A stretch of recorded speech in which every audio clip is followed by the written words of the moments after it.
Assalamualaikum warahmatullahi wabarakatuh.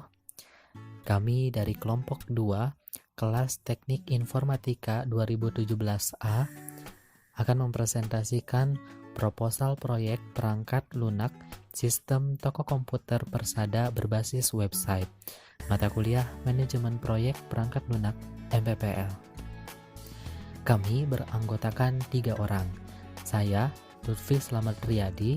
Nama saya Muhammad Iqbal Hermansyah. Perkenalkan, nama saya Dimas Agustiawan. Baik, kita langsung masuk ke materi. Yang pertama, latar belakang. Proses penjualan dan pembelian barang saat ini sudah banyak yang dilakukan secara online. Ini menandakan bahwa perkembangan teknologi informasi sudah sampai ke dunia bisnis.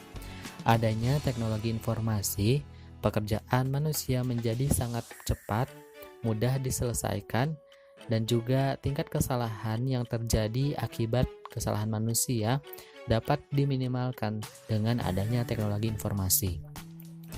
Website adalah salah satu solusi yang dapat digunakan pada dunia bisnis saat ini. Website yang digunakan untuk pengelolaan data barang dan promosi kepada customer bisa digunakan juga untuk pengelolaan data penjualan dan pembelian barang per hari, per bulan, bahkan per tahun. Selanjutnya, target dan sasaran. Pertokoan komputer di daerah Kuningan sudah semakin banyak. Namun, dalam pengelolaan data penjualan dengan promosi ketersediaan alat komputer, data pembelian per hari, per bulan, bahkan per tahun masih dilakukan secara manual, sehingga masih ditemukan kesalahan dengan proses yang kurang efektif dan efisien tersebut. Dan salah satu pertokoan yang ada di Kuningan yang menjual peralatan komputer, aksesoris komputer, yaitu Toko Persada. Jadi, Toko Persada adalah sasaran kami untuk menawarkan produk berupa proyek website ini. Oke, selanjutnya yaitu pedoman pengembangan. Dalam hal ini, terdapat 3 poin yang kami jadikan sebagai pedoman pengembangan. Langkah awal yang kami lakukan untuk menawarkan produk proyek ini yaitu dengan mewawancara atau melakukan interview secara langsung dengan pihak yang berada di Toko Persada. Informasi yang ingin kami dapatkan yaitu proses pengelolaan data alat komputer yang akan dijual, proses penawaran produk, dan proses pengelolaan atau rekapitulasi data penjualan per hari, per bulan, atau per tahun dari Toko Persada. Kemudian tahap selanjutnya yang kami lakukan yaitu observasi. Kami mengamati secara langsung kegiatan-kegiatan yang sedang berjalan di Toko Persada dengan menggunakan pencatatan secara sistematika terhadap gejala-gejala yang ada hubungannya dengan masalah yang sedang kami teliti. Kemudian yang terakhir yaitu pengumpulan data. Teknik pengumpulan data ini dilakukan dengan cara mempelajari dan membaca berbagai macam buku, alat-alat elektronik komputer, dan laporan yang ada kaitannya dengan penelitian. Baik, selanjutnya yaitu nilai tambah atau keunggulan, solusi atau produk yang ditawarkan. Yang pertama, mengurangi terjadinya kesalahan dalam pengelolaan data alat elektronik komputer yang akan dijual atau tersedia maupun yang sudah terjual.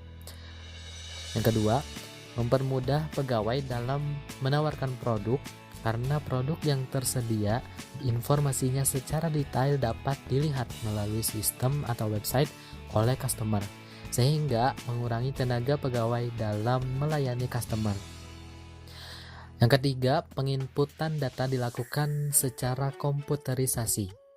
Yang keempat, transaksi pembelian dapat dilakukan secara online. Yang kelima, mempermudah pimpinan atau bagian manajemen dalam melakukan rekapitulasi penjualan per hari, per minggu, bahkan per tahunnya. Yang keenam, ketika kita ingin datang langsung atau customer ingin datang langsung ke Toko Persada, pada web ini tersedia alamat keberadaan yang dapat terhubung dengan Google Maps, sehingga customer dapat dengan mudah mengetahui keberadaan Toko Persada. Selanjutnya yaitu gambaran teknis. Langkah-langkah sistem informasi yang diusulkan sebagai berikut. 1. Untuk memulai proses pembelian, pelanggan dapat melakukan registrasi atau login terlebih dahulu. 2. Pelanggan melakukan pemilihan produk yang ingin dibeli. Dan jika pelanggan telah membeli produk, maka klik tombol beli, maka barang akan masuk troli. Jika ingin melanjutkan belanja atau membeli produk lain, dapat mengklik belanja lagi. 3. Klik menu troli untuk melihat daftar barang yang telah dipilih. Jika ingin menghapus daftar belanja yang ada di troli, klik tombol hapus. Selanjutnya, klik lanjutkan ke pembelian untuk melakukan transaksi pembelian. Dan selanjutnya akan diarahkan ke halaman baru. Isi form yang tersedia secara jelas seperti nama, alamat, nomor telepon, dan lain sebagainya. Kemudian klik lanjutkan. Tentukan pengiriman dan metode pembayaran yang diinginkan. Kemudian klik tagihan yang harus dibayar, maka akan tampil detail pemesanan. Apabila pelanggan sudah melakukan pembayaran dan pembayaran diterima oleh admin, maka admin mencatat penjualan yang nantinya diserahkan kepada pemimpin dan produk diproses untuk dikirim ke pelanggan. Supaya sistem sesuai dengan yang diinginkan, kami melakukan mock-up sistem secara terperinci, mulai dari konteks diagram dan data flow diagram (DFD). Di sini, diagram konteks memiliki dua entitas, yaitu pelanggan dan admin, dan satu proses, yaitu sistem informasi penjualan. Di sini, pelanggan dapat menginputkan 1. Registrasi pelanggan, 2. Data produk. Data produk di sini yaitu barang yang dipilih oleh pelanggan, dan ketiga, form pemesanan, dan keempat, validasi pembayaran. Dan proses sistem informasi penjualan mengirimkan ke pelanggan, yaitu data registrasi, data pemesanan, dan data pembayaran. Nah, pada entitas admin dapat menginputkan yaitu info login admin, data pembayaran, dan data pemesanan. Dan sistem informasi penjualan mengirimkan ke admin yaitu login admin, data produk, data shipping, dan data pembayaran. Pada data flow diagram, saya membuat 4 proses, yaitu registrasi, order, pembuatan laporan, dan update produk. Di sini, saya memiliki 3 entitas, yaitu pelanggan, admin, dan pimpinan. Pada proses pertama, yaitu registrasi, pelanggan melakukan registrasi, dan datanya akan disimpan pada tabel customer. Lalu, masuk pada proses kedua, yaitu order. Pelanggan melakukan order barang. Lalu, pelanggan akan menerima nota penjualannya. Setelah itu, akan disimpan ke data penjualan, yang nantinya data tersebut akan digunakan pada proses yang ketiga, yaitu pembuatan laporan. Setelah pembuatan laporan oleh admin, maka laporan akan dikirimkan ke pimpinan. Lalu masuk ke proses keempat, yaitu update produk. Admin akan mengelola produk yang akan diupdate. Lalu produk akan disimpan di tabel produk, yang nantinya akan digunakan oleh proses kedua, yaitu order, akan mengambil data-data yang ada di tabel produk yang akan ditampilkan ke websitenya, yang nantinya bisa dipilih oleh pelanggan untuk beli. Sekarang masuk kepada kebutuhan sumber daya. Yang pertama yaitu perangkat keras atau infrastruktur. Pada PC klien membutuhkan spesifikasi seperti berikut: CPU Intel Core i5, motherboard chipset Intel H61 Amtron, RAM Corsair DDR3 4GB, untuk storage-nya 500GB, VGA-nya onboard, dan power supply Simbada.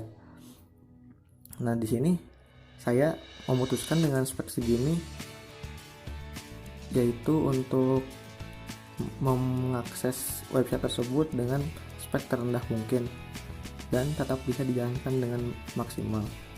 Nah, pada pembuatan website tersebut, kami atau laptop dev memerlukan laptop dengan spesifikasi CPU Intel Celeron N2820, RAM Corsair DDR4 8GB, storage 500GB, dan VGA-nya onboard. Masuk ke kebutuhan sumber daya perangkat lunak. Pada PC klien memerlukan sistem operasi Windows 7. Untuk utilitasnya yaitu Mozilla Firefox untuk mengakses website tersebut, dan server basis data yang digunakan MySQL, dan utilitasnya lagi yaitu SAM. Untuk laptop dev, di sini pada pembuatan websitenya memerlukan sistem operasi Windows 7, utilitasnya Adobe Dreamweaver, Bootstrap, dan Mozilla Firefox. Untuk bahasa pemrograman yang digunakan yaitu PHP, dan di sini kami menggunakan framework CodeIgniter, dan server basis datanya yaitu MySQL dan SAM. Sumber daya manusia. Tim pengembang dalam pembuatan toko online persada berbasis web ini berjumlah 3 orang. 1. Muhammad Iqbal Hermansyah, Project Manager, Programmer. Lutfi Samad Riyadi sebagai Sistem Analis. Dimas Agustiawan sebagai UI UX Designer Dokumentasi. Biaya implementasi pembuatan toko online persada berbasis web ini diperkirakan sebagai berikut: studi kelayakan 250.000, desain fungsi 750.000, pemrograman 2 juta, pengujian 350.000, pelatihan 300.000, pemeliharaan 350.000, dokumentasi 250.000, web hosting dan domain 250.000. Jadi totalnya 4.500.000. Jadwal kegiatan dalam pembuatan aplikasi ini menggunakan waktu kurang lebih 3 bulan dengan peraturan jadwal sebagai berikut: studi kelayakan minggu ke-1, desain fungsi minggu ke-2, ke-3 dan 4, pemrograman bulan ke-2 minggu ke-1, 2, 3, 4, dan minggu 5 pengujian pada bulan ke-3 pada minggu 1 dan 2, pelatihan pada bulan ke-3 minggu ke-3 ke-4, pemeliharaan bulan ke-3 pada minggu ke-3 ke-4, dokumentasi pada bulan 1, 4, 5, 6, 7, 8. Metode pengembangan sistem. Metode yang digunakan dalam permasalahan tersebut, maka kami gunakan pengembangan sistem development life cycle. Berikut tahapan yang dilakukan. 1. Melakukan survei dan menilai kelayakan proyek pengembangan sistem informasi. Jadi pemakai pada tahap ini tentukan ruang lingkup proyek bagi semua pemakai informasi dan berbagai tingkat pertanggungjawaban, peneliti masalah yang mungkin adanya kendala, menentukan sasaran proyek dan menentukan solusinya. 2. Mempelajari dan menganalisis sistem informasi yang sedang berjalan. Jadi mempelajari sistem berjalan, mengetahui sebab kendala yang dihadapi. Dalam ini laporan pengungkapan adanya berbagai permasalahan. 3. Menentukan permintaan pemakai sistem informasi. Hal terpenting yang terlebih dahulu harus mendapatkan persetujuan dari pemakainya tersebut. Pada ini permintaan dari pemakai sistem informasi jadikan dasar pembuatan keputusan, memilih solusi atau pemecahan masalah yang paling baik. Dari berbagai solusi, maka solusi yang percaya terbaiklah yang dipilih untuk dalam pembuatan website tersebut. 5. Menentukan perangkat keras dan perangkat lunak komputer. Setelah proposal pengembangan sistem informasi disetujui, maka hardware dan software akan digunakan dengan cara mendapatkannya. 6. Merancang sistem informasi baru. Kegiatan perancangan sistem informasi baru umumnya meliputi input, proses, output, bahan yang digunakan, metode dan prosedur serta pengendalian internet. 7. Mengkomunikasikan dan mengimplementasikan sistem informasi baru. Hasil penyusunan sistem informasi adalah sebuah software komputer yang digunakan sesuai dengan kebutuhan user. Selanjutnya, dianalisis harus memasukkan paket informasi tersebut untuk dioperasikan. Contohnya, pelatihan user dan lain-lain. 8. Memelihara dan melakukan perbaikan atau peningkatan sistem informasi baru. Pemeliharaan yang dilakukan adalah melakukan perbaikan pada kesalahan atau kegagalan yang timbul pada informasi sistem informasi. Penutup dan kesimpulan. Dengan menganalisa gejala permasalahan tersebut, kami dapat menarik kesimpulan mengenai suatu peluang pengembangan sebuah sistem toko komputer yang diterapkan pada toko ini. Sistem yang diusulkan dalam memberikan berikut. 1. Pelanggan dapat mengetahui produk apa saja yang terdapat pada toko tersebut. Pelanggan dapat mengetahui stok yang dibutuhkan masih ada atau tidak. 3. Penginputan data melalui komputerisasi. 4. Transaksi pembelian dapat dilakukan secara online. 5. Pelanggan dapat mengetahui lokasi toko tersebut.